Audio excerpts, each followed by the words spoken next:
If you're hearing this in your Rolls Royce, then Donald Trump's tax plan is for you. You're rich as hell. We're going to give you a tax cut? But for everyone else, there's Kamala Harris's plan. Under my plan, more than 100 million Americans will get a tax cut. Because that guy in the Ferrari doesn't need another break. But Kamala Harris knows you sure could use one. Paid for by FFPAC, ffpac.org. Not authorized by any candidate or candidates committee. This edition of Achtung Millwall is dedicated to the memory of Dave Bertoni, 1957 to 2024. A dedicated Millwall fan for all of his life, well known in home and away, especially those in Block 3. Rest in peace, Dave Bertoni.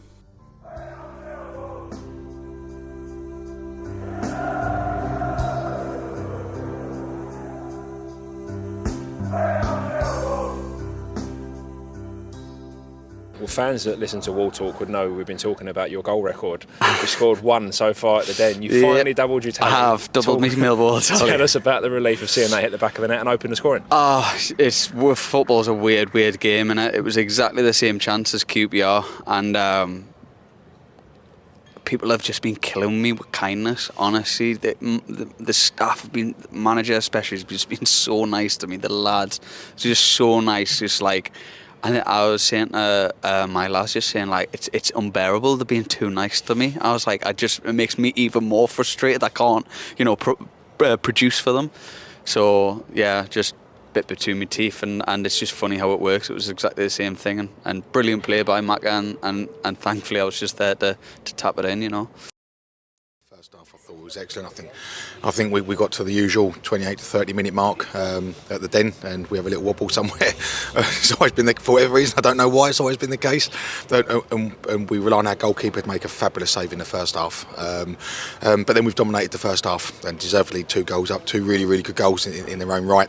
Really pleased for the 2 goal scorers. Romain to get his first goal here at the Den. It's key for him, and he just lights the place up every time he steps on the football pitch for us at the moment. Then George Honeyman, who I would argue has possibly been our best player at the start of the season, but not had their rewards. There might be a few lads in the change room beg to differ with that, but I think he's been exceptional, and today he got the reward with the goal. And we talked at half time about just making sure we nullify Preston's threats and their movement and the use of the ball and their size and set plays, etc. And the first minute or 90 seconds of the second half we weren't great, but then we just clicked into gear for the next 15-20 minutes and again dominated large parts of it and got the 3rd goal, which was vital, and just a special mention for Macaulay Langstaff to get off the mark. Well, hello dear listeners, welcome to Achtung Millwall. My name is Nick Hart, and those 2 voices are familiar voices, aren't they? First one was of course George Honeyman, scorer of the opening goal in that fine 3-1 win over Preston North End at the weekend. Second one, who else but Neil Harris, the manager who is much misjudged by many. But I think those of us on the inside of the Den are starting to see levels to his management. I hope we are anyway, because that was an excellent performance overall. Versus a side that, many people have said that Preston weren't up to much, dear listeners. They actually had 1 or 2 chances. Neil Harris mentioned that save by our goalkeeper, Lucas Jensen, in the first half, which... had to be made. Also, before that, I think Casper Denoy hit the crossbar. So we're playing an open style, but obviously the price of open football, which I don't know about you, dear listener, I'm prepared to pay it, is that you leave yourself a bit open at the back. So, that is where the goalkeeper is going to have to earn his corn. But what a fantastic afternoon's football for any Millwall fan to go 3-0 up just after half time, and then have the game pretty much bow wrapped, wrapped up in nice pretty paper with a little bow on top, only for a little bit of a wobble at the end, as Neil Harris said there.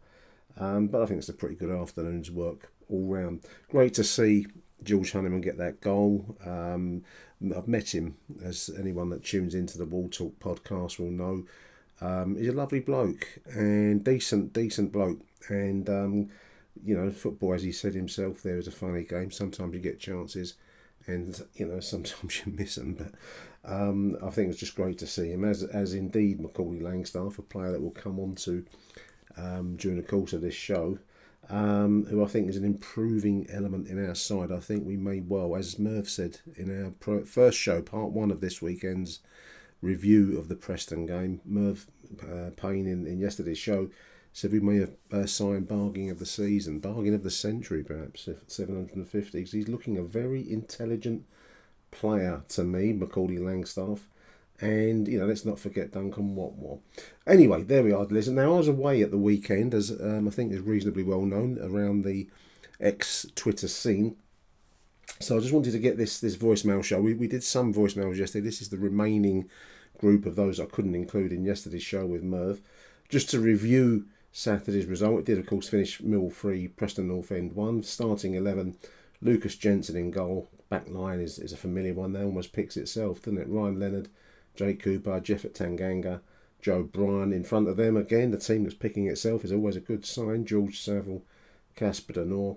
The attacking 3, Duncan Watmore. What a player, what an improved presence in our side. Duncan Watmore is laid on a beautiful goal for the man himself, man of the moment, Romain Esse. And then George Honeyman, as we've said already, up front, Macaulay Langstaff. Now, I have watched the game, watched it back yesterday on playback on the Mill TV service, so I'm hopefully speaking with some degree of knowledge. Couldn't be there Saturday, so I was away in Germany. But, as is typical, I've managed to miss one of the better games, one of the better results of the season. Just reviewing through my notes and what I've watched. Good pressing. There's a repeat note that I've made to myself. Good pressing by the Mill front line. Denor's crossbar hit with a beautiful volley on 10 minutes from the edge of the penalty area. I really called it well. Referee's another repeat note. We do suffer with Napoleon complexed referees at the Den, dear listeners. We always have. I don't think there's anything new in this. But it never gets any easier. Certainly Saturday's version was a stuffy little man. I couldn't fathom. I mean, thankfully the commentary team of Carl and Brian Horn, I think it was Brian Horn, and I was listening to, commented on him pulling up Romain Esse for not doing his shoelaces up. I mean, this is nonsense. And these people come to the Den in a position of power, and they're able to influence the outcome of football matches, and it is worrying. But such as it always has been. It's probably not going to change in a hurry soon. First goal, as George said at the start of the show, it's George now, by the way. It's not Honeyman. It's George, because I know him. Beautiful cross in from Langstaff into the centre, and that's an increasingly important part of Langstaff's play, in my opinion, dear listeners. His ability to produce, assists, nice cross in from the left side. George Honeyman finds himself in front of goal, and this time he cannot miss for 1-0. Shots from Preston. There was a good save. I think Harris has mentioned that already. Kicked away a shot from the edge of the penalty. I think it was. It was always a bit of a scuffle. Can't remember now. But anyway, it's a good kick away save by Lucas Jensen. I thought he was doing increasingly well. He's looking more and more assured in our goal. That's great to see it. And then obviously the second goal, beautiful move, breakout of defence, beautifully weighted pass by Duncan Watmore. I mean, you can't do better than that at any level, listeners. That the weighted pass through for Romain Esse to move through and round the goalkeeper. Obviously, the boy's got to do that. He can do it, as he said in a post-match interview himself. He's got that ability and he's got the confidence, but he's also nicely grounded as well. So that's great to see. But he's rounded the goalkeeper, but thanks to a beautiful pass through from Duncan Watmore. 2-0, and that should be game, set and match. And it became game, set and match just shortly after half time. Of course, nice passing move. Honeyman crossing. The provider this time finds Langstaff for his first goal for the Lions. I was a little bit dissatisfied. Were you dissatisfied, dear listeners, with the closing 15 minutes or so of the game? We just seemed to ease up. I speculated on the other show with Merv that this is because of tonight's trip to Cardiff, and a desire to ease up on the energy loss. We've got to go to West Brom on Saturday, so I can understand why you would take your foot off the petrol. But it did leave a little bit of a, not sourness, that's too much. Just a dissatisfaction at the end of the showing. So yeah, 3-1 it finished with a consolation goal late for Preston. They probably looked better in that last phase of the game than they deserved to, because I think we did dominate them. Neil Harris, I think, made that point, and we did. But by taking the heat off of them towards the end, I think we probably made them look a little bit better than they actually were. They did have one or two moments through the game, but we were had the measure of them, shall we say. So this show, dear listeners, is the voicemails, the remaining voicemails that I didn't get to include yesterday. So first one up, dear listeners, will be, let's have a listen to Bobby T. It's Bobby T time. Let's have a listen to Bob. Nick Hart, Bobby T, live from the... I can't see you up in the clouds today, Mr. Hart. Achtung, where are you? Anyway, half-time analysis, 2-0 up the Lions. Essay, the way he's playing, I don't know, if he plays like that, our star boy, Palace, sniffing around. And the referee, if he has been bunged by any players or any Russian mafia, it's not going well. The referee's been awful. Langers, I call him Langers is coming out of his shell now. Langers, so far, man of the match. Half analysis, Millwall 2. Preston North End 0. Bye for now. See you soon. Achtung, Millwall. Where are you? Bye for now. Nicker, Bobby T, Millwall 3, the fucking orange kit wanker, the ref won. Where do I start? What a performance. I think Neil Harris has got Millwall playing like Manchester City. Don't know what's happened during the week. We're playing lovely football on the floor, passing it, 1-2 moves, just playing beautiful football. It's like watching fucking Brazil. But let's be honest, Nick Hart and the Achtung Preston were fucking poor. They were shit. The ref was on their side. For me, not gonna lie to you, boys and girls, Langers, I called him Macaulay Langers. He was the one man of the match for me, not Animan. Bobby T here again. I'm gonna finish off with Essay, Roman Essay. The way he's playing, I think he's playing FIFA. The way he just touches. Oh, I'm on the old train, boys, to Beckenham Junction.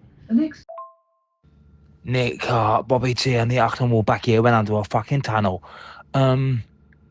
Shames that fucking Jensen didn't get a clean sheet. I didn't see the goal fell asleep. Apparently he was supposed to be wearing a cap. Sunny day, yeah. Hope you're alright, Mr. Hart. Didn't see you on the cloud today. Didn't see you in that corner. What, any pigeon shit? Anyway, back to the game. Where was I?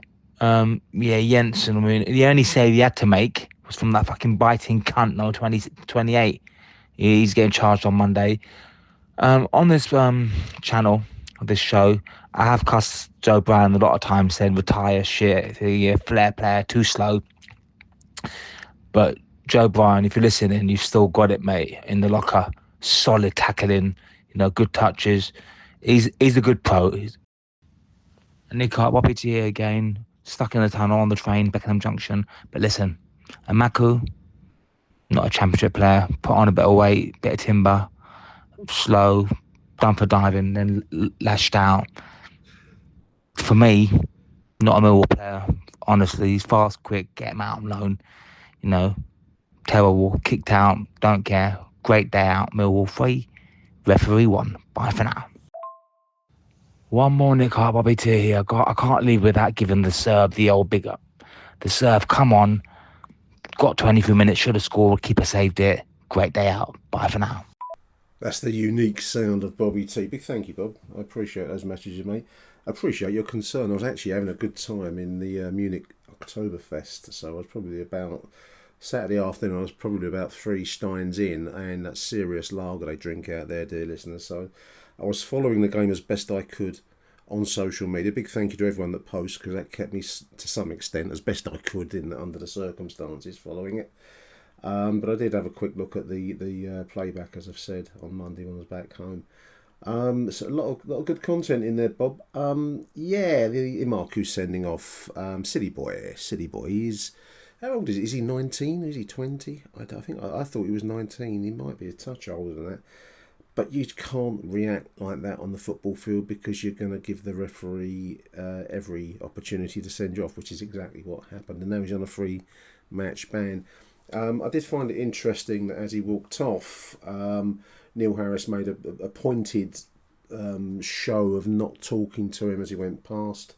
He was deep in conversation with Livermore, I imagine, trying to restructure a defensive line.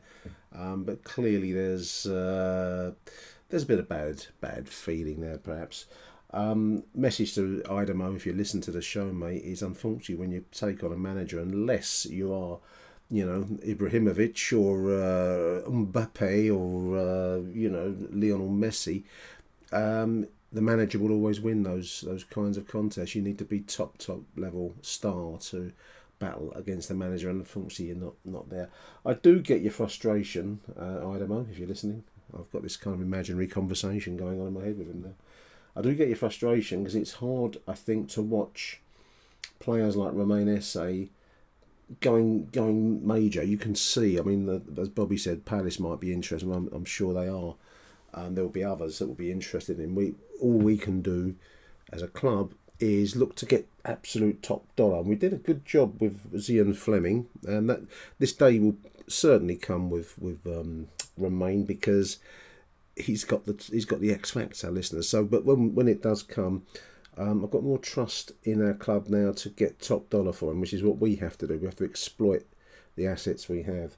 Anyway, put that to one side because we're not at that point yet. Manchester City and Brazil comparisons, Bobby. Wow, yeah, I think that's let's get overexcited, mate. Yeah, I like those comparisons. We played some good football Saturday. I mean, watching it back, the breakout of defence for the Esse goal, which was the second one, wasn't it? Really fast flowing move. That's exactly the kind of football that I like to watch. I don't want to see tippy tap, ticky tack, or any other kind of double barrel name. I do want to see fast flowing, good attacking Millwall football, and that's what we saw it for each of the goals in their different ways. And fair play to Neil Harris, who draws a lot of heat online. Never quite understand why, because he clearly cares about the club. I think sometimes there's a tendency at our dear little club to the more you care about the club, the more stick you've got to take. We seem to like it rough, where somebody almost doesn't give a shit about us, and that draws admiration in some bizarre way I don't want to go down into. But yeah, there we are. The ref, we've mentioned the ref, so let's leave the referee there. Big thank you, Bobby T. We're going to move along now. Let's have a listen to Matt Richards. Nick, Matt. Sports Social, now on the Sports Social Podcast Network. Hi, Ben here from the Fantasy EFL Show. Come and join myself and Jay for all your latest Fantasy EFL updates, where we will be talking through key fixtures each game week, teams and players to watch, and giving our opinion on who should be in your fantasy teams. We'll be joined by some of your favourite Football League faces and fans from teams who we think will be racking up the points that game week. Make sure you follow and listen to the Fantasy EFL Show wherever you get your podcasts, and join us on that Fantasy EFL journey. Richards here, or dialing in after the game, driving back, or should I say Guten Tag? I see you out there in Germany at the moment. The beer tastes good out there. So that was really good to see. We finally seem to have got the points that our performances have been deserving, really. Really solid, good performance throughout the match. From the off, I thought that first 10 minutes, we were on it. There was a couple of chances, scuff shots rather. Denor, incredible shot, hit the bar, and you just hope that we kind of take advantage of us playing well.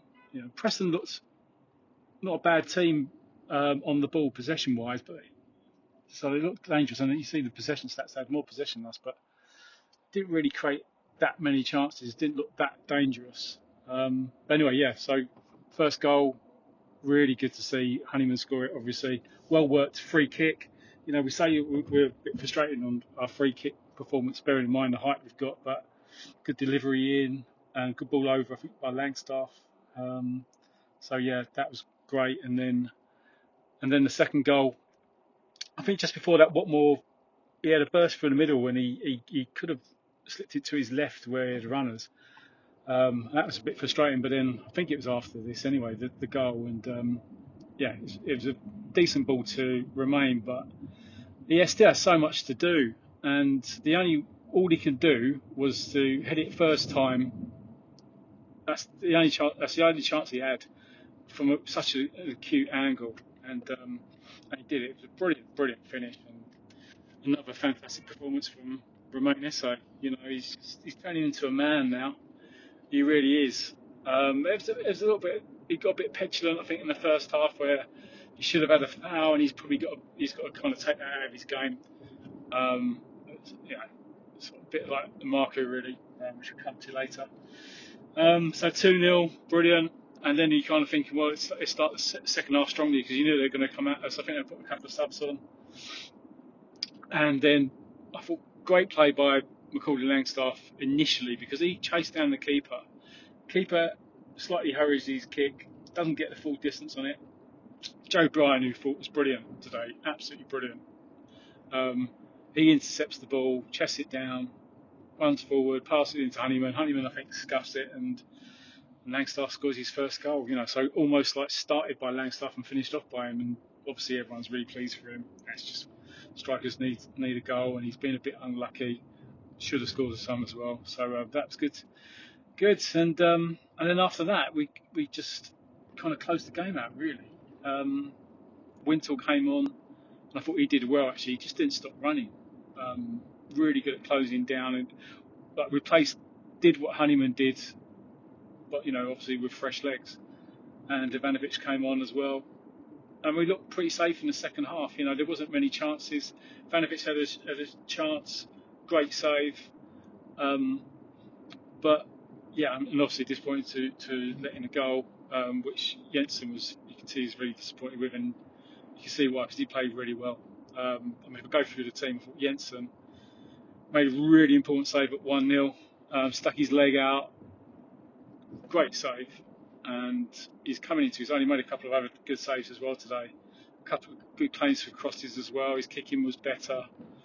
He's definitely, every game he's getting better, Jensen. So well played there. I thought defence, for man of the match anyway, I'll go Joe Bryan. Was just by far his best performance, I think, in the Millwall shirt.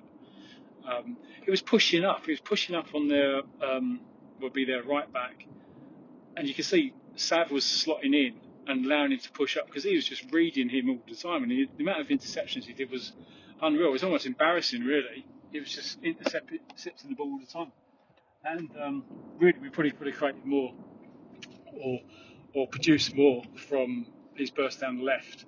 Once he had a shot, he could have passed it into Ivanovic, a couple of other crosses, but he just played so well, Joe Bryan. Leonard was solid, Coops, Tanganga made a couple of runs as well, really solid at the back. Midfield, Casper and Sav just playing brilliant, really solid games for both of them as well. Casper really unlucky with that shot in the first half. Nick, you have to see that on the highlights. It was superb. And then up front, I thought Watmore had a slightly more quiet game than he normally does. Although he made Romain's goal. He passed the ball, got the assist there. Romain was just brilliant, and Langstaff, great performance. He was probably even better than he played really well against QPR last week, but he did the same today. And he scored. He's a runner. Some good touches as well. He's making. He had the assist last week, assist this week. So he's coming on leaps and bounds really, Langstaff. So we've got him starting to fire. Ivanovic came on for half an hour. Again, looked lively. Unlucky with his chance. So it's bloody hell. It's sounding quite positive, isn't it? What's going on? What's going on? So yeah, that was good. Amaku at the end, I don't know if he was touched, but he does go down. He's a big lad. He does go down too easy. So whether it was a dive or not, if it was a dive, he deserved to be booked, no question.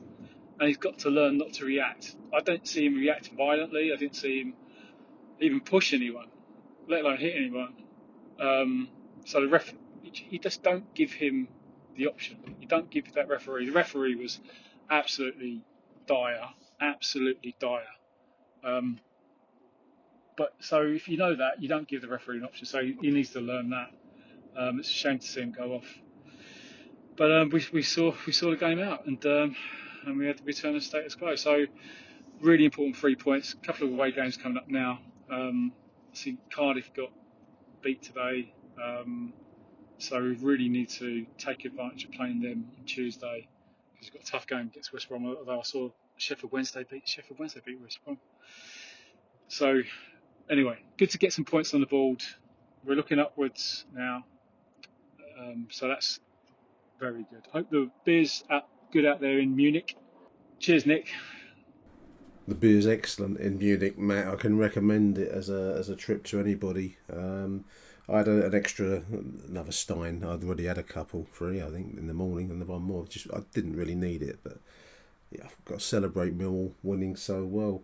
Great review, Matt Richards there. Enjoyed that one, mate. Thank you. The word I've written down, dear listeners, is intelligence. I've written it against Duncan Watmore, but I think I'm probably going to include a large chunk of our team. And I suppose the Emarku sending off stood out as a moment of stupidity, really, because as Matt has said there, you're going to go down trying to get a penalty, fine. You might have to draw the yellow. You might get a pen, but you're probably going to get the yellow if the referee's that close to you. So there's no intelligence shown there. He's got to learn that. But then to get up and get in the face of the defender, and then all the kind of handbags that comes with that, that's really stupid. And I think it stands out because we've got a lot of intelligent players. I mean, man of the match for Matt was Joe Bryan. I won't fight you on that one, Matt. I probably would have gone with, I suppose, what was a regular candidate for it? Langstaff, perhaps, for his first goal. I don't know, but Joe Bryan's as good a choice. But all of these, and the likes of Watmore, Langstaff, etc., intelligent players. So when we get a moment of good old-fashioned, stupidity, it sticks out like a sore thumb. So I didn't think Preston were that bad. I think that it's become consensus online that they were a very, very poor side. They had some moments, and Lucas Jensen, as we've said already on this show, had to make some saves. So they weren't brilliant, that's by any, and they'll be a lot better than them knocking around the Championship League, but they weren't that bad either. So it was a good win, great win.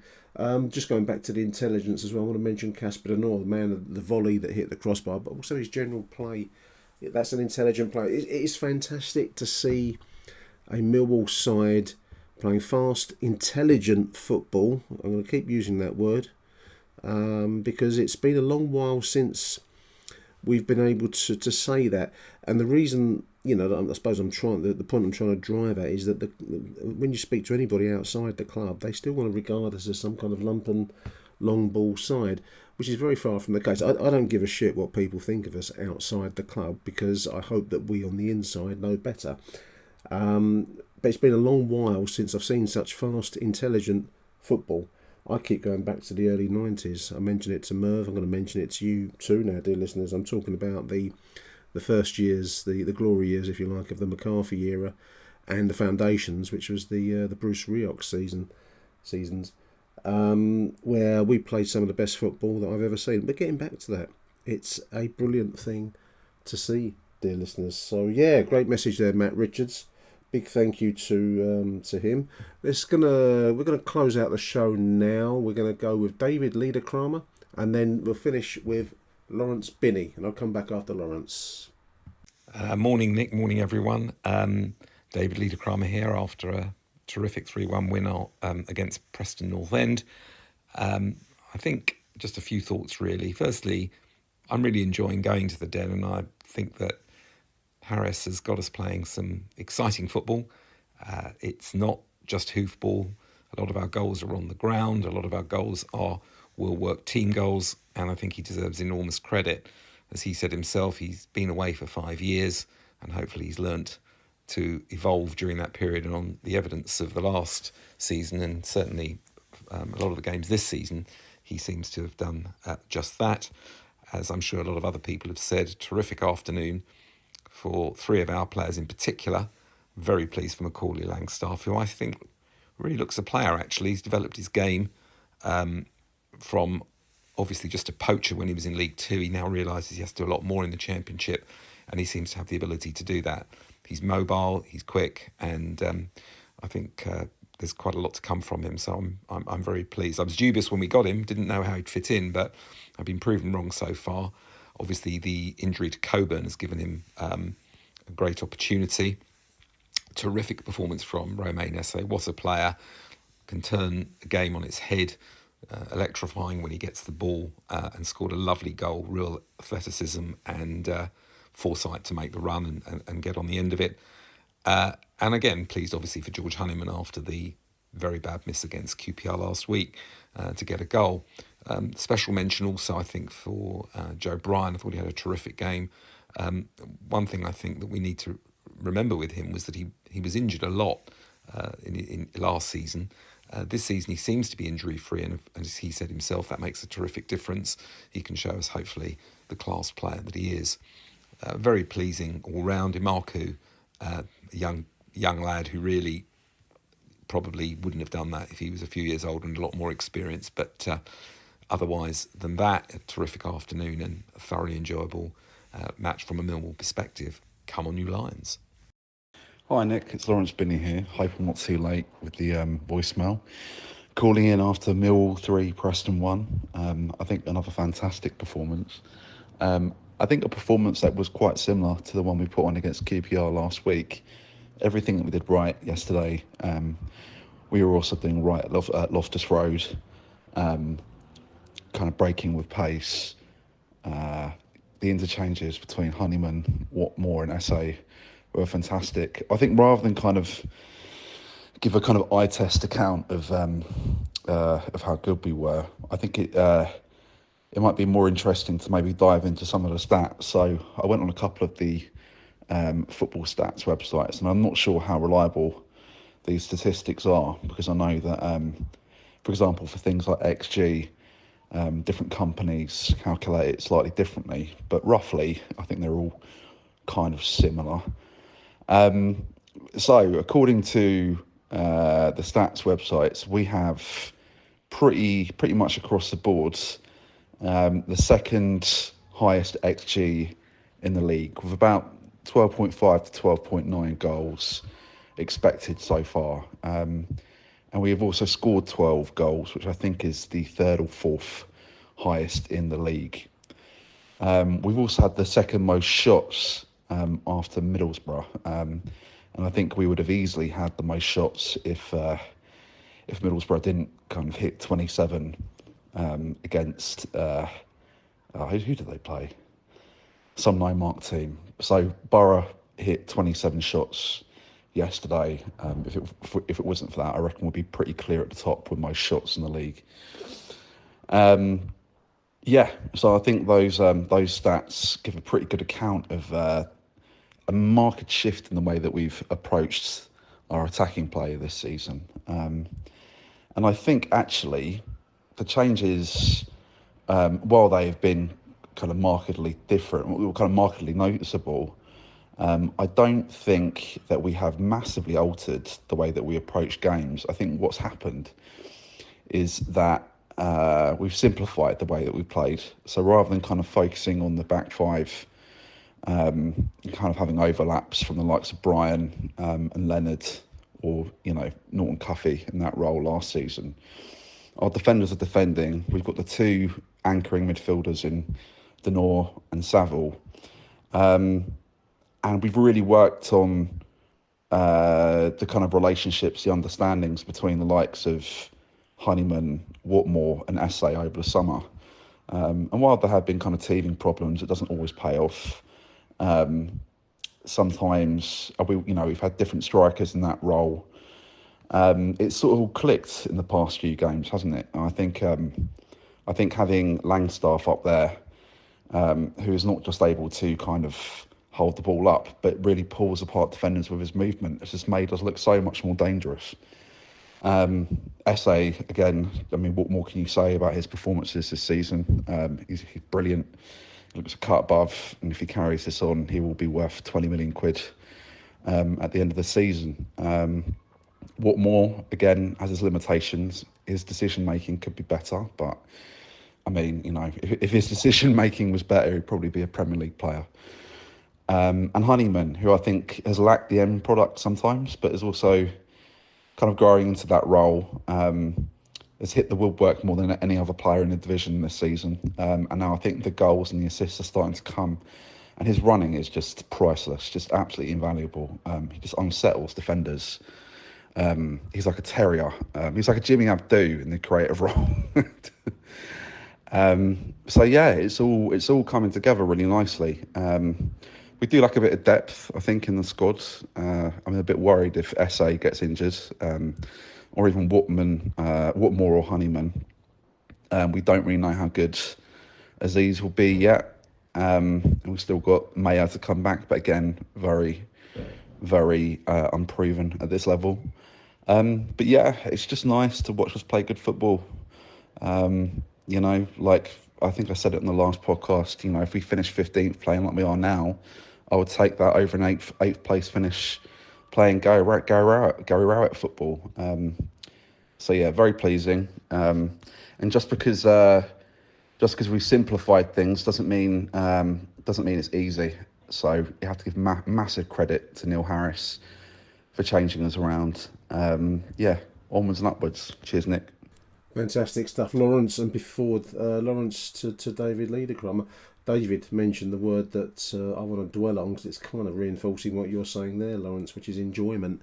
You know, everyone that you're talking to, so much positivity around them. It's really an unfamiliar emotion. But everyone seems to be enjoying themselves going to watch Millwall, at the Den especially. It's been a long while since we've been able to say that, and it's just really refreshing.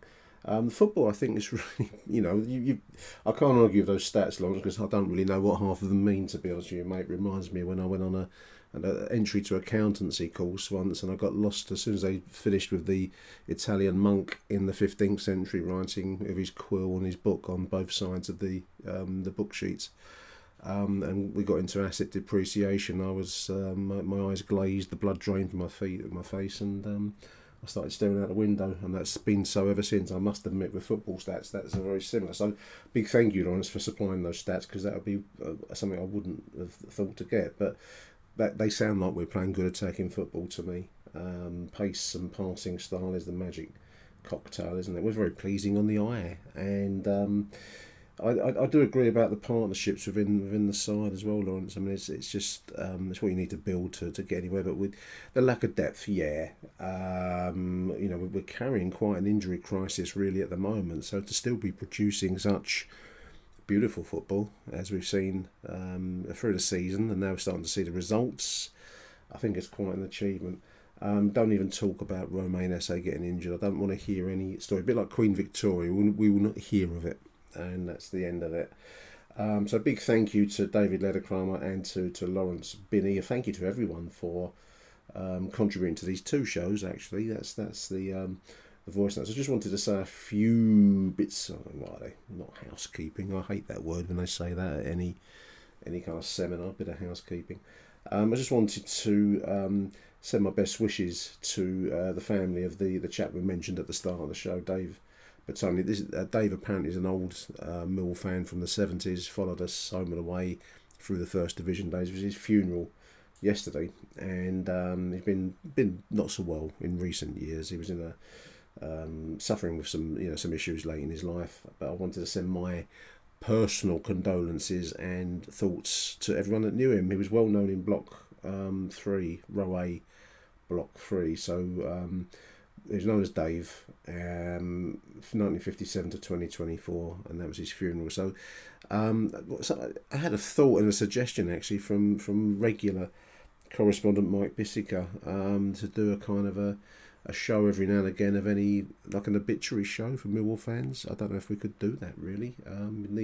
You'd need to send me details, listeners, if you want to get a mention of that kind. I'll do a special show for that. I don't want to mix it up too often with the main show, but it'd be an interesting thing to maybe do. But if anyone nearest and dearest passes away, send me their details. I'm more than happy to read out a little tribute, as we've tried to do with Dave. So that's a bit of an ill-formed idea, but it's in there somewhere.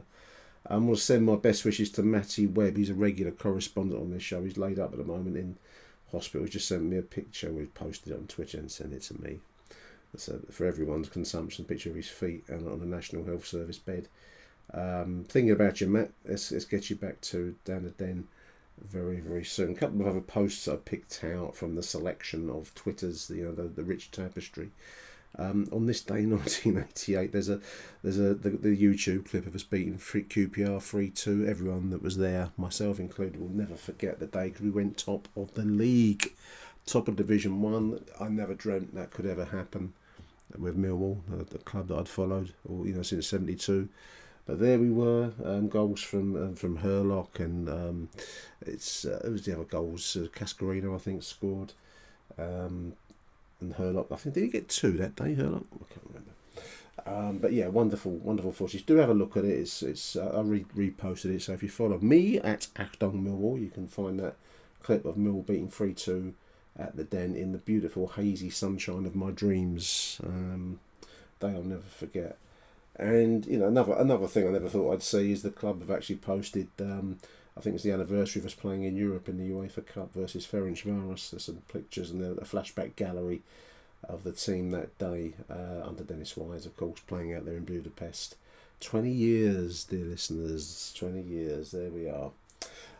So that's the lot. I want a shout out to Martin Lawrence Sides, who's run the Belfast Marathon wearing his Winston-led cables, Buckter Classic striped shirt, Millwall shirt, Belfast Marathon. He's raised nearly £900 for the Lions Food. A big shout out to Martin, proper Millwall character, and I just want to say well done to you, mate. That's a huge sum to have raised, and well done for running the marathon, because I wouldn't even dream of starting it now. So well done to you, mate, and big shout out to the Food Hub as well. So there we are, dear listeners. That's the end of today's part 2 show. I hope you've enjoyed it.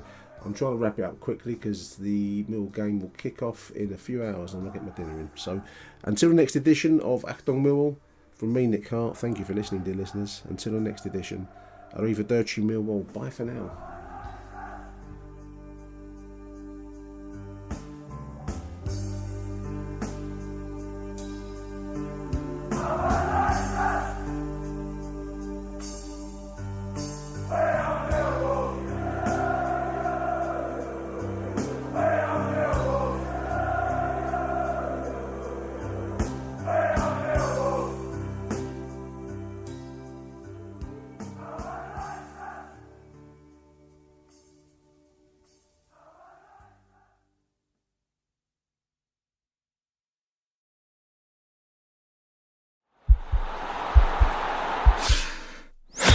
This podcast is part of the Sports Social Podcast Network.